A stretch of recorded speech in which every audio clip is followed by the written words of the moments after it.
তোমাক লগ নোপোৱালৈ সকলো ঠিকেই আছিল। জীৱন, জোনাক, আকাশ এইবোৰৰ সংজ্ঞা তেনে সাধাৰণ আছিল। উমাল বুকুৱে হেজাৰ কাহিনী ৰচন আছিল। তোমাৰ সান্নিধ্য নিবিচৰালৈও সকলো ঠিকেই আছিল। মনৰ চোতালত মেট মৰা হেঁপাহৰ কোলাহল নাছিল।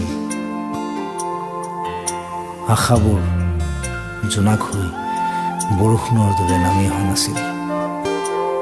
তোমাৰ কথাবোৰ নুশুনালৈ সকলোবোৰ ঠিকেই আছিল। নিশাবোৰ নিজৰ দৰে আছিল, কিছু এন্ধাৰ, কিছু পোহৰ। ভাল লগা নাছিল